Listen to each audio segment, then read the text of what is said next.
పరాసువ భద్రం తన్న ఆసువ.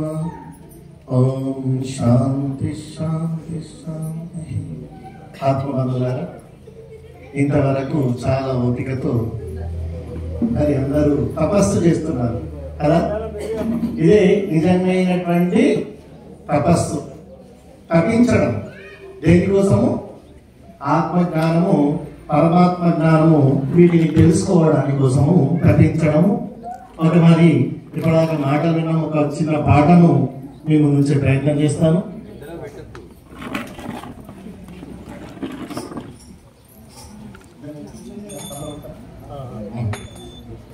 తల్లి తండ్రుల యొక్క గొప్పతనాన్ని తెలిసే భజన అక్కడ కొద్దిగా రిలాక్స్ అవుతుంది. కంటిన్యూ మాటలు కాక కొద్దిగా ఒక పాట తోటి బాగుంటుందని.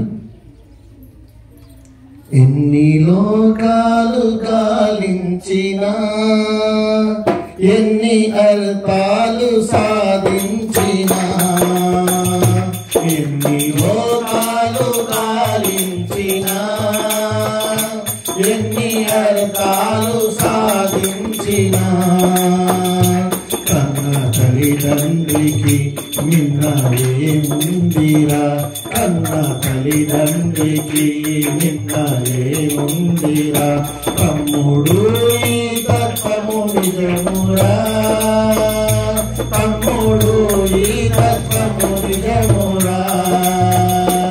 ఎన్ని లోకాలు గాలించినా, ఎన్ని అర్థాలు సాధించినా, నిన్న ఏముందిరా, తమ్ముడు ఈ తత్వము నిజమురా, తమ్ముడు ఈ తత్వము నిజమురా. అమ్మ మనసెంతో కమ్మనిదిరా,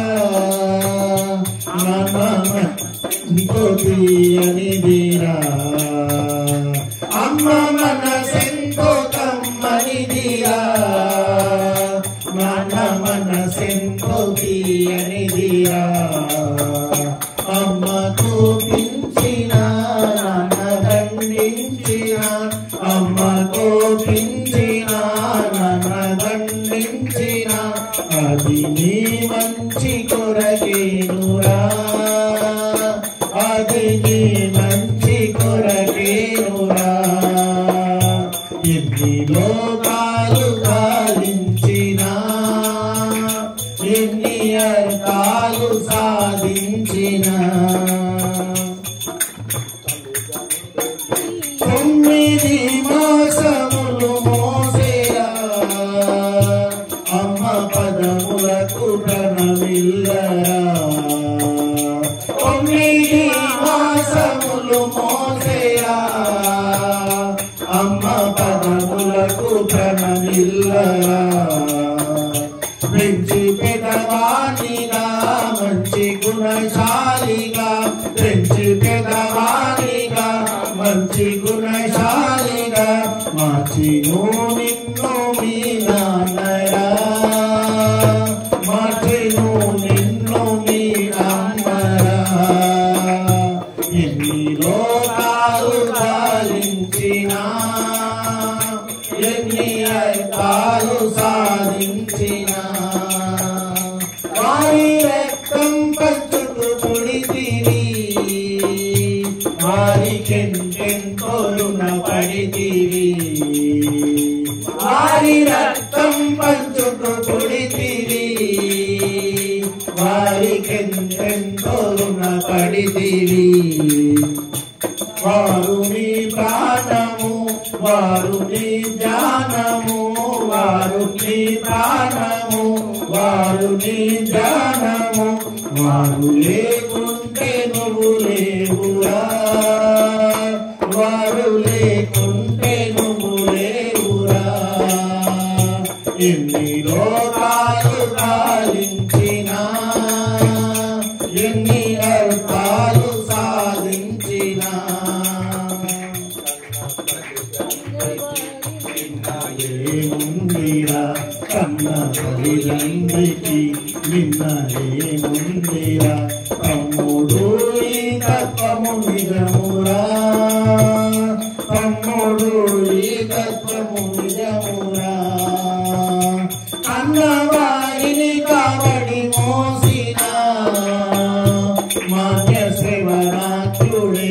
ధన్యుడు. కన్నవారిని కావడి మోసిన మాన్య శ్రవణాత్యుడే ధన్యుడు. నాటి శ్రీరాముడు నాటి ఆదిష్ముడు, నాటి శ్రీరాముడు నాటి ఆదిష్ముడు, నేటికైనను చిరంజీవులు, నేటికైనను చిరంజీవులు. ఎన్ని లోకాలు పాలించిన, ఎన్ని అర్థాలు సాధించిన, ప్రాణంతో వారు ఉన్నప్పుడే పరిచర్యలు చేసి తరించరా. ప్రాణంతో వారు ఉన్నప్పుడే పరిచర్యలు చేసి తరించరా. చనిపోయిన పిమ్మట వారి నామముతో, చనిపోయిన పిమ్మట వారి నామముతో శ్రాద్ధములు పెట్టి ఫలమేమిరా, శ్రాద్ధములు పెట్టి ఫలమేమిరా. ఎన్ని లోకాలు గాలించినా, ఎన్ని అర్థాలు సాధించినా, కన్న తల్లిదండ్రికి నిన్న ఏముందిరా, కన్న తల్లిదండ్రికి నిన్న ఏముందిరా. తమ్ముడు ఈ తత్వము నిజమురా, తమ్ముడు ఈ తత్వము నిజమురా. ఎన్ని లోకాలు గాలించినా, ఎన్ని అర్థాలు సాధించినా. పాటల భావము మేము ప్రత్యేకంగా చెప్పాల్సిన అవసరము లేదు, అందరికీ దాదాపు అర్థమైంది.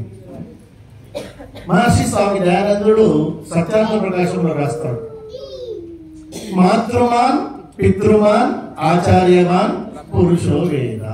అంటే ఉత్తములైనటువంటి మాతా పిత ఆచార్యులు ఇట్లాంటి వారు ఎవరికైతే దొరుకుతారో వారి జీవితము ధన్యము. ఎవరి జీవితం ధన్యము? బాగా కోట్ల డబ్బు, లేకపోతే రాజకీయ వారసుడు, లేకపోతే ఒక హీరో కొడుకు, అవునా, ఒక సెలబ్రిటీ కొడుకు, వీళ్ళు ధన్యుడు అన్నాడా? ఎవరు ధన్యుడు? ఉత్తములైన, అనండి, ఉత్తములైన మాత పిత ఆచార్యుడు. మనకి ఇక్కడ ఆచార్యుడు ఉత్తముడు దొరికిండు ఒకగా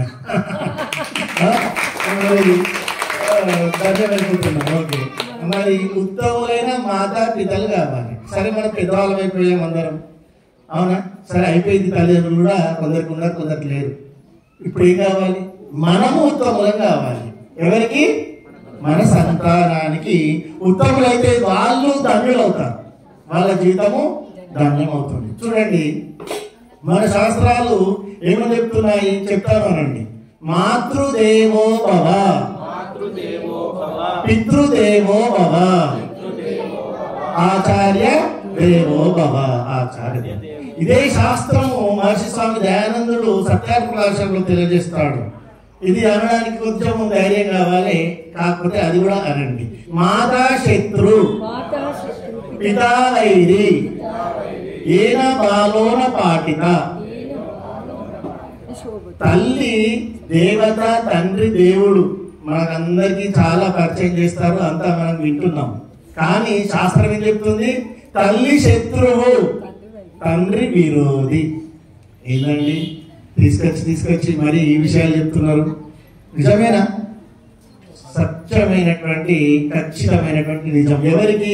ఏ సంతానాన్ని అయితే ఉత్తములుగా తీర్చిదిద్దుకోరో ఆ తల్లిదండ్రులే శత్రువులు, సంతానానికి విరోధులు. చూడండి, రాముడు ఆకాశం నుండి రాలేదు, రావణుడు భూలోకం నుండి రాలేదు.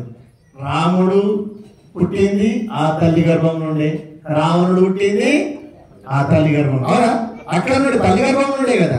మరి రాముడు దేవుడు అయ్యాడు, రావణుడు రాక్షసుడు అయ్యాడు. చూడండి, పంచ పాండవులు, మనము పాండవులను చూస్తాము, మరి కౌరవులను కన్నది తల్లి, మరి పాండవులు కన్నది తల్లి, మరి కౌరవులేమో దుర్మార్గులు అయ్యారు. చూడండి, గాంధారి ధృతరాష్ట్రుడు పుట్టుగుడ్డి, మరి ఏమేం చేయాలి? కనీసం తన భర్త బాధ్యతను తీసుకొని సంతానాన్ని ఉత్తములుగా నిర్మాణం చేయాలి. కానీ ఆమె ఏం చేసింది? పతివ్రతనట. అందుకని ఏం చేసింది? ఆమె కూడా గంతలు కట్టుకున్నది. మరి తండ్రి గుడ్డివాడే, తల్లి కూడా గుడ్డిదే, మరి సంతానం ఏం కావాలి? మూర్ఖులు, దుర్మార్గులు. మహర్షి స్వామి దయానందుడు అంటారు, ఈనాడు మన ఈ దుస్థితికి కారణం ఎవరు? దుర్యోధనుడు. దుర్యోధనుడు అనే దుర్మార్గుడే ఈనాడు ప్రపంచం మొత్తం ఆర్యావర్తం ఉండేది ఒక్క దేశంగా మిగిలింది. కారణము దుర్యోధనుడు. మహాభారత యుద్ధంలో వేల మంది ఋషులు, మహర్షులు, రాజులు, మహారాజులు అనేక మంది సంహరించబడ్డారు. దానివల్ల ఈ దుస్థితి ఏర్పడింది. కాబట్టి దానికి మొత్తం కారణం ఎవరు? గాంధారి, అంటే తల్లి కారణము. కాబట్టి తల్లి ఎందుకోసం తల్లి అంటే ఈనాడు మాతృమూర్తులు చాలా మంది కనిపిస్తున్నారు.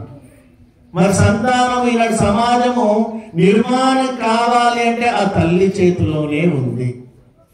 తల్లి తలుచుకుంటే, అందుకనేమంది? మాత నిర్మాత భవతి. మాత నిర్మాత భవతి. చూడండి, ఒక కంసలి ఉన్నాడు, కంసలి నగ నిర్మాత భవతి. కంసలి ఏం చేస్తాడు? నగను నిర్మాణం చేస్తాడు. ఒక కుమారి కుండ నిర్మాత భవతి. ఒక మంగళాన్ని తీసుకొచ్చి కుండ ఏమంటే వేస్తాడా? చేయలేడు. ఒక సాకలైన బంగారు నగ ఏమంటే వేస్తాడా? చేయలేడు. అంటే ఎవరు ఏది చేయగలుగుతారో దాన్ని మాత్రమే చేయగలుగుతారు. మరి తల్లిని మాత్రం ఎంత చక్కగా చెప్పారు?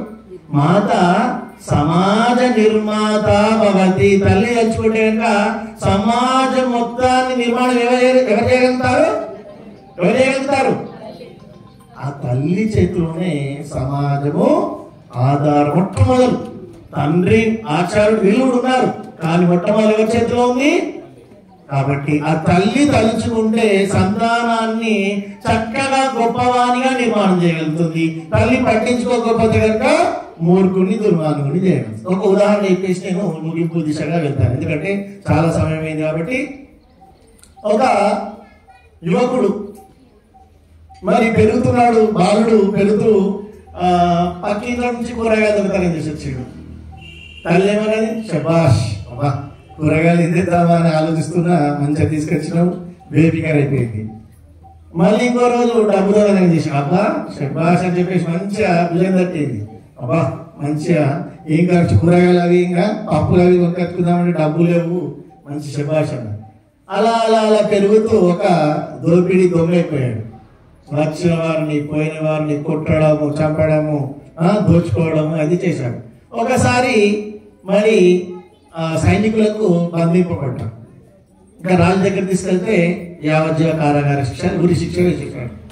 వెళ్ళిన తర్వాత చెరసాలలో వేసిన తర్వాత నీ చివరి కోరిక ఏమిటి అని అడుగుతారు ఆ బాబు, ఆ యువకుని. మా అమ్మని చూడాలని ఉంది అంట. అబ్బా తల్లి అంటే ఎంత ప్రేమ, నిజంగా చిన్నప్పటి నుంచి చాలా గారాబంగా పెంచింది కదా, అందుకనే చూడాలనుకుంటున్నాడు కావచ్చు అని తల్లిని తీసుకొని వస్తారు. ఒకసారి ఆ చెయ్యి అమ్మ అని చెప్పేసి ఆ చెయ్యి తీసుకుంటాడు. ఆ చెయ్యి తీసుకొని నోట్లో పెట్టుకొని గట్టిగా కొరుకుతుంటాడు. ఆమె విలవిల విలవిల కొట్టుకుంటుంటది. అంటే తల్లి మీద ఎంత ప్రేమతో రమ్మన్నాడు అని చెప్తే వీడేంది దుర్మార్గుడు, తల్లి చేతు కొడుతున్నాడు అని చెప్పేసి అంటే అటు ఇటు కొట్టి కొట్టి అట్లా వేసి బలవంతంగా లాగేస్తాడు. నువ్వే దుర్మార్గుడుగా, తల్లి మీద ప్రేమతోటేమో రమ్మన్నావు అనుకున్నాము, ఆ తల్లి చేతు కొడుతున్నావు, ఎంత దుర్మార్గుడుగా అంటే అప్పుడు ఆ యువకుడు అంటాడు, ఈ చెయ్యే నన్ను చిన్నప్పటి నుండి కూరగాయలు దొంగతనం చేసినప్పుడు శబాష్ అన్నది, డబ్బు దొంగతనం చేసినప్పుడు శబాష్ అన్నది, ఏ తప్పు చేసినా శబాష్ అన్నది. ఈ చెయ్యి వల్లనే ఈ రోజు నాకు ఈ గతి పట్టింది. ఈ చెయ్యి వల్లనే నేను కూరగాయలు వచ్చినప్పుడు ఒక్కడుకుంటే కనుక నాకు ఈ స్థితి వచ్చేదా, నేను ఈ దరిద్రపు స్థితి నాకు ఈ దాపరించేదా? కారణం ఎవరు? ఈ తల్లి చెయ్యి.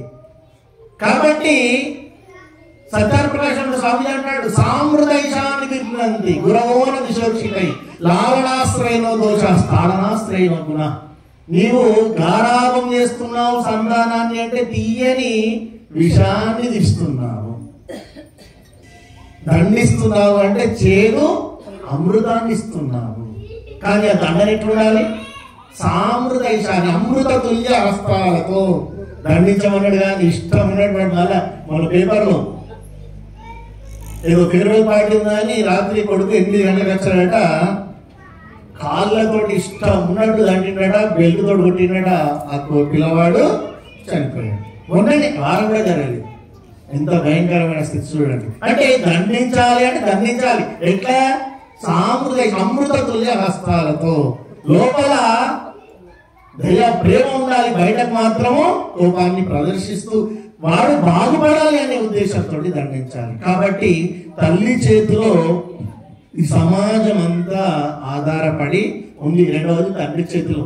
కాబట్టి చూడండి, ఈనాడు ముస్లింలు ఉదయం లేవగానే కొట్టి నమాజ్కు 5 సార్లు నమాజ్ చేయాలని తీసుకెళ్తున్నారు.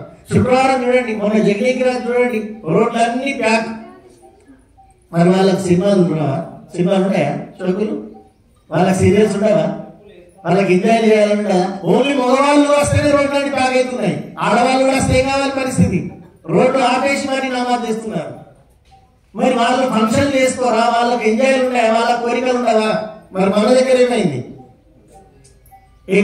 ఎంతమంది తల్లులు మన సంతానాన్ని ఇటువంటి సత్సంగాలకు వీటికి తీసుకొని వస్తున్నాం మనం. అవునా? తీసుకొస్తున్నామా? ఎప్పుడో సంవత్సరం ఒకసారి ఇట్లాంటి యజ్ఞాలు చేస్తే కూడా తీసుకురావాలంటే మా పిల్లలు వినరు. ఆ స్థితి ఈ రోజు వచ్చింది. కాబట్టి పిల్లలు దండించైనా సరే వాళ్లకు సంస్కారము అందాలి. వాళ్లకు కోట్లు డబ్బిచ్చావా వృధా, సంస్కారం ఇచ్చావా, బుద్ధి ఇచ్చావా, వాడే కోట్లు డబ్బు సంపాదించగలుగుతాడు.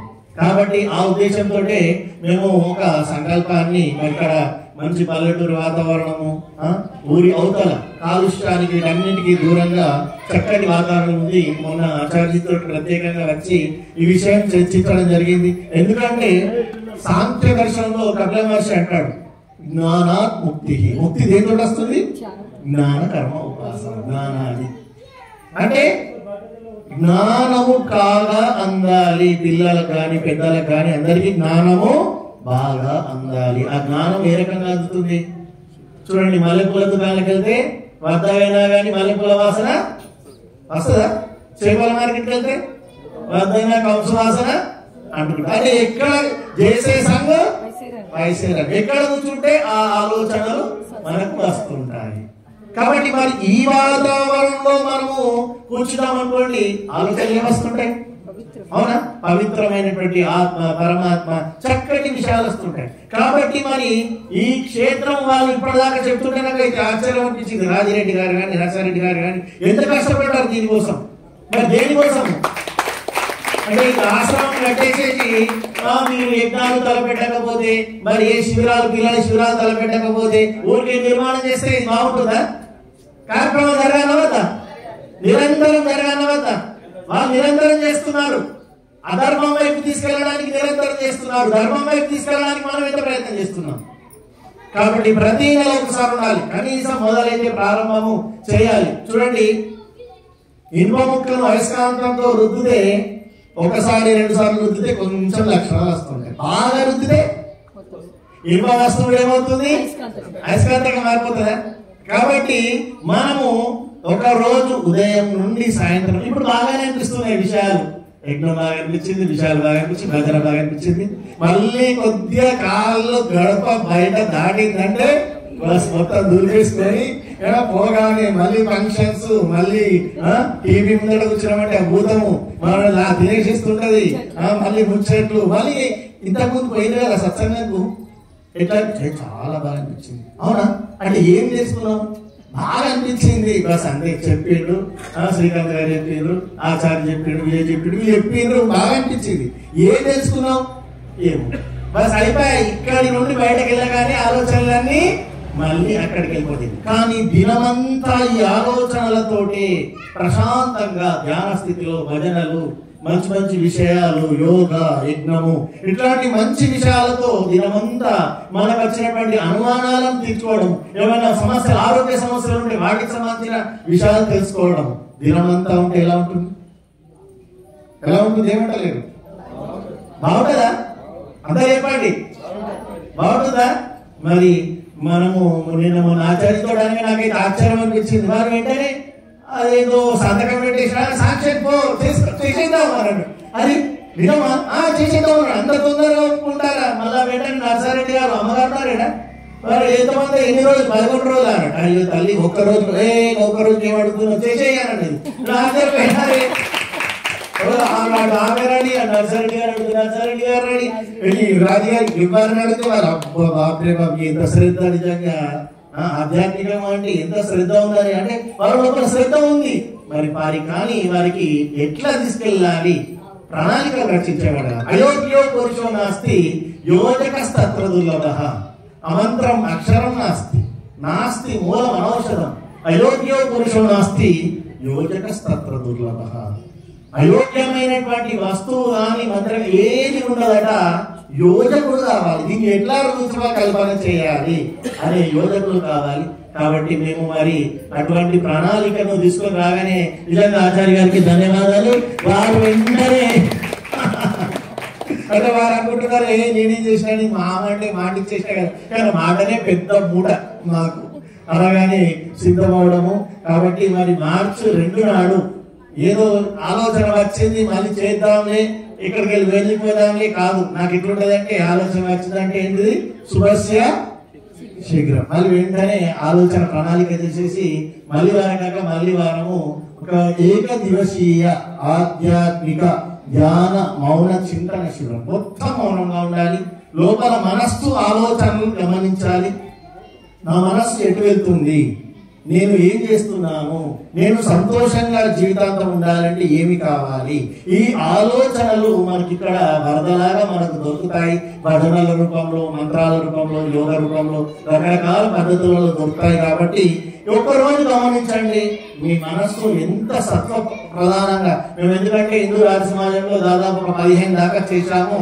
ప్రతి ఒక్కసారి 100కు పైగా ఎంత శ్రద్ధ గమనించారంటే అబ్బా మాకు ఈ టెన్షన్స్, వ్యాపారాలు, ఉద్యోగాలు, భార్య, పిల్లలు, ఈ సెల్ ఫోను, టీవీ వీటన్నింటిని వదిలి ఒక్క రోజు ఉండగలిగామా? నిజంగా మాకే ఆశ్చర్యం వేసింది. నిజంగా చాలా అంటే ఏది బలవంతంగా ప్రయత్నం చేస్తే అది అభ్యాసం అవుతుంది. స్విమ్మింగ్ చేయాలన్న వాడు మొదలు భయం అనిపిస్తుంది, కానీ నీళ్ళలో దిగి అలవాటు అయితే ఇంతే కదా అనిపిస్తుంది. ఏదైనా అంతే. కాబట్టి ధ్యానము, యజ్ఞము, యోగా ఇవన్నీ ఒక రోజు దినమంతా ఉంటాయి. అది ఇంతేనా? ధ్యానం ఇంతేనా? చాలా సింపుల్. అవునా? వంట చేయాలంటే ఎంతో కష్టపడాలి, వ్యాపారం చేయాలంటే ఎంతో కష్టపడాలి, ధ్యానం చేయాలంటే ఏంటి కళ్ళు మూసుకొని కూర్చోవడం. అవునా? కానీ అదే చాలా కష్టం అనిపిస్తుంది. ఎవరికి? ఇష్టం లేనప్పుడు. ఇష్టం లేనప్పుడు అది కష్టం అనిపిస్తుంది, ఇష్టం అనిపిస్తే కష్టం అనిపిస్తుంది. నేను నిన్న రాత్రి ఒక రిసెప్షన్కి వెళ్ళానండి. అబ్బాబాబా చాలా కష్టపడి డ్యాన్స్ చేశానండి అని చెప్పంటారు ఎవరండి? అదే 12 దాకా ఎగిరామండి ఏం కష్టమైంది అంటారా? ఎందుకన్నా ఇష్టం ఉన్నది కాబట్టి. అబ్బాబా మిర్కా బజ్జీలు తింటుంటే ముక్కులకి వెళ్ళి కళ్ళకి వెళ్ళి నీళ్ళు కారణం ఎంత కష్టమైంది అంటారా? బిర్యానీ తింటే ఎంత ఘాటైంది కష్టమైంది అంటారా? ఎందుకు? ఇష్టం ఉన్నది. ఇష్టం ఉన్నది కాబట్టి అది కష్టం అనిపించలేదు. ఇష్టం లేదనుకోండి, ఏదైనా మంచి స్వీట్ ఏదైనా ఇంట్లో పాయసం ఏదైనా చేస్తే అయితే సత్తా ఉన్నది మంచిగా లేదు. ఎందుకు? ఇష్టం లేదు కాబట్టి దీన్ని ఇష్టం చేసుకొని మరి కష్టం అనుకోకుండా మరి ఆ రోజు మనం అందరూ తగ్గకుండా మరి ఆచార్యుల వారిని సంతోషపెట్టి దినమంతా ఉదయం నుండి సాయంత్రం వరకు మనం ఇక్కడ మౌన శిబిరాన్ని నిర్వహించుకుందాము. మరి మీరందరూ ఆ శిబిరంలో ఖచ్చితంగా భాగస్వాములు కావాలి. మరి దీనికి ఇక్కడ ఉన్నటువంటి కార్యక్రమం మేము కూడా పూర్తిగా అంకితమైపోయి వీటికి సేవ చేయడానికి సిద్ధంగా ఉన్నాము. కాబట్టి ఇటువంటి ఆశ్రమాలు సద్వినియోగం కావాలి అంటే మరి మనం వాడుకుంటే సద్వినియోగం అవుతుంది. కాబట్టి మీరందరూ శ్రద్ధతో విన్నందుకు ధన్యవాదాలు తెలియజేస్తూ ఓం శాంతి.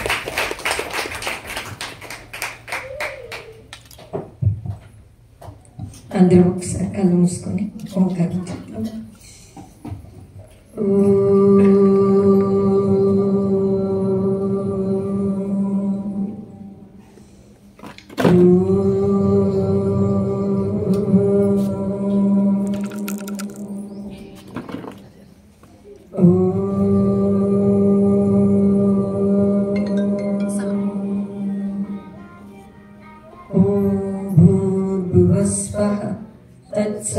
तत्सवितुर्वरेण्यं भर्गो देवस्य धीमहि धियो यो नः प्रचोदयात्।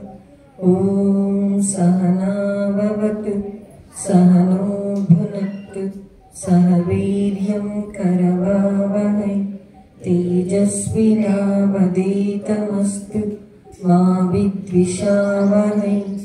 ॐ శాంతి శాంతి శాంతి. ఒక భజన చెప్పి 2 విషయాలు చెప్పి కార్యక్రమం నాకు ఇచ్చిన సమయం సమాపనం తీసుకుంటాను. ఓంకారము ఓంకారము చేయండి జింకారము ఓంకారము ఓంకారము ఓంకారము చేయండి జింకారము ఓంకారము.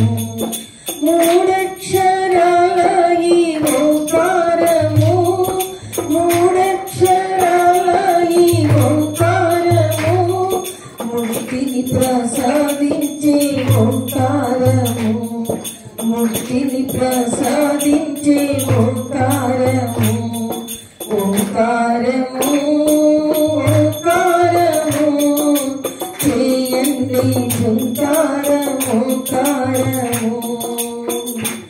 రసమూలన్నిటి యందు ఓంకారము రసరమ్యమగు బిందు ఓంకారము రసమూలన్నిటి యందు ఓంకారము రసరమ్యమగు బిందు ఓంకారము.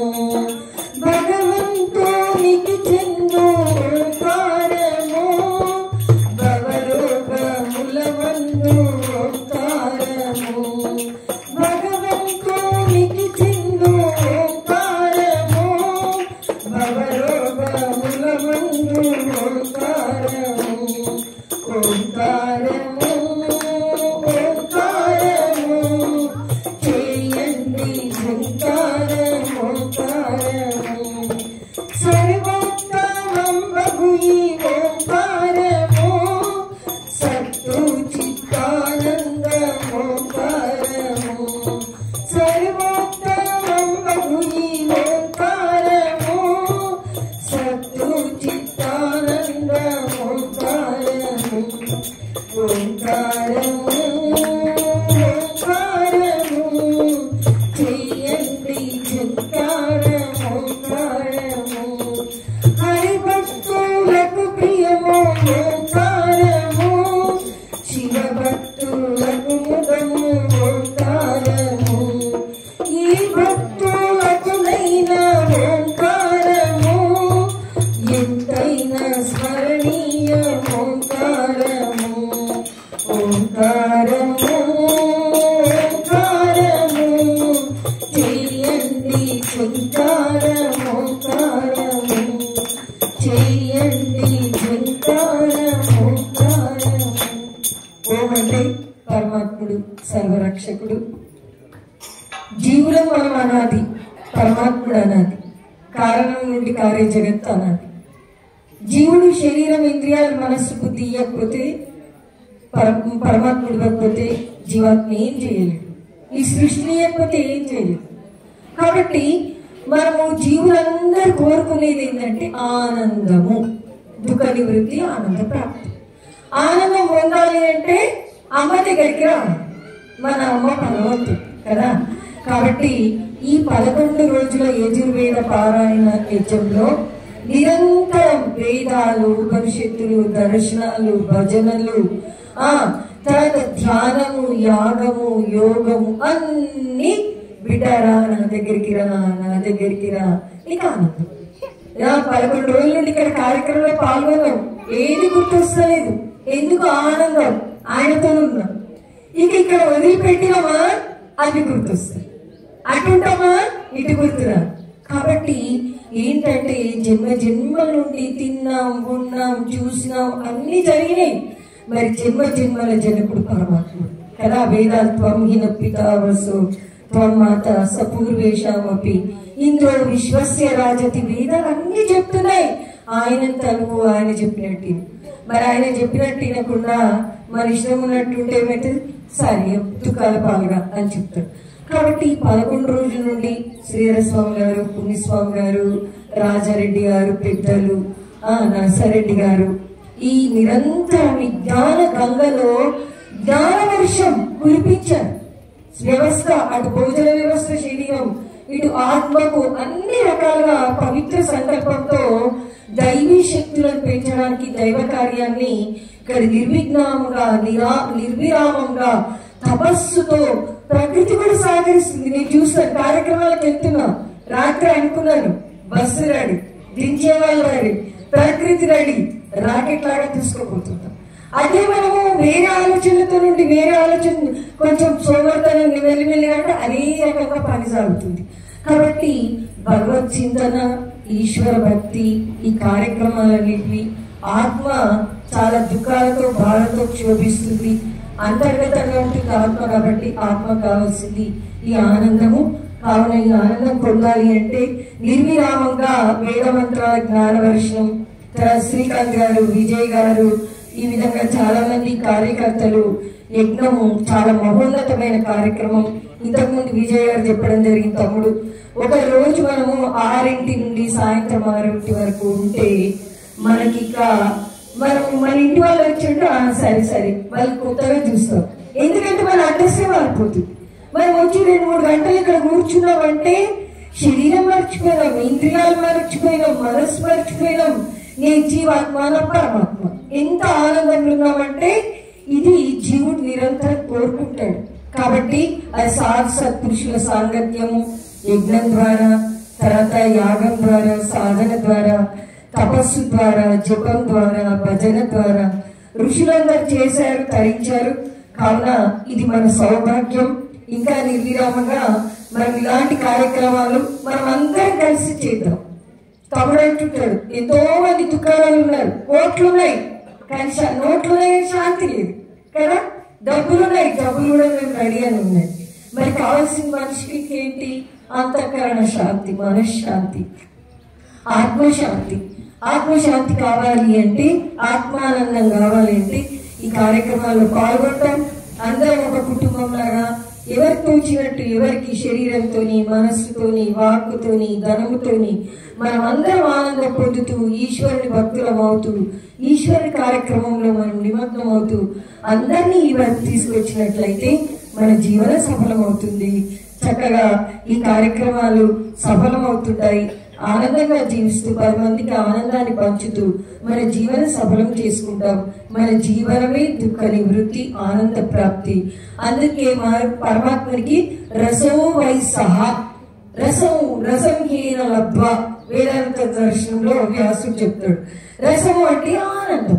ఆ రసము రసహీన ప్రకృతి ద్వారా ఇంద్రియాల ద్వారా చూస్తున్నాం. కానీ ఆ రసం అనేది ఆ పాస్ రైతా హే, అరే తూ నహీ దేఖ్ పాయే తో మై క్యా కరు, నేను నీతోనే ఉన్నా, నీ ఆత్మలోనే ఉన్నాను, బయట చూస్తున్నా, నేనేం చేయాలి? కాబట్టి కళ్ళు మూసుకుంటే నేను జీవాత్మ, పరమాత్మ. కాబట్టి మన ఋషులందరూ కూడా యజ్ఞాలు, యాగాలు, వేద మంత్రాలు ఇవన్నీ చూపించారు.